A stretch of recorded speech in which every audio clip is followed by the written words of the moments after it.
This is the hardware component of our system. Over here we have our Arduino Uno R3 board. In the middle we have our breadboard. On top we have the PIR motion sensor module, and below that we have our ultrasonic sensor. Over here we have our LCD display that increases or changes based on the information from the two sensors and at time as it moves forward. You can see that the LED that's connected to the breadboard updates based on the motion in front of it. You can see that as a person is detected in front of it, it changes colors from green to yellow.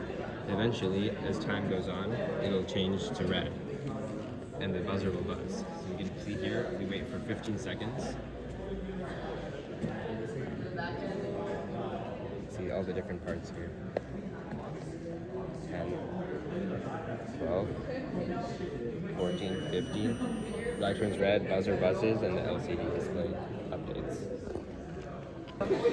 We had 3 programming files, our HTML front-end file, and 2 Python files, serial bridge and main.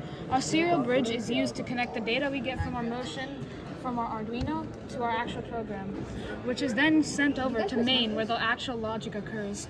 So here we make a lot of databases for the non-profits and like events that happen, like if there's a homeless man in need, what happened to him, etc. And then our front end is a combination of HTML, JavaScript, and a little CSS. So moving on to the actual application, there are 3 different tabs. So our first tab shows the recent events, so all coming from the same device, which is our hardware component, and states the time the event happened and what actually happened. Like sometimes it's motion detected, but then if you stand there for 15 seconds, you can see that when it turns red, it turns to possible encampment. When you refresh it over here, you'll see that it soon goes to possible encampment, and then it notifies all the non-profits.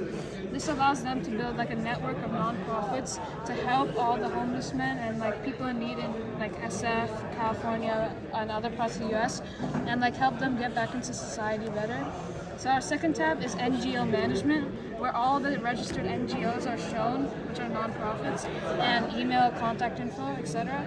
And then finally, this is our add tab, so non-profits are able to add their organization name, number, email, and service provider like shelter, etc. And one thing we're trying to do in the future is trying to add a location tab, so only the nearest non-profits can come help the people in need. And up here you can see additional info. So yeah.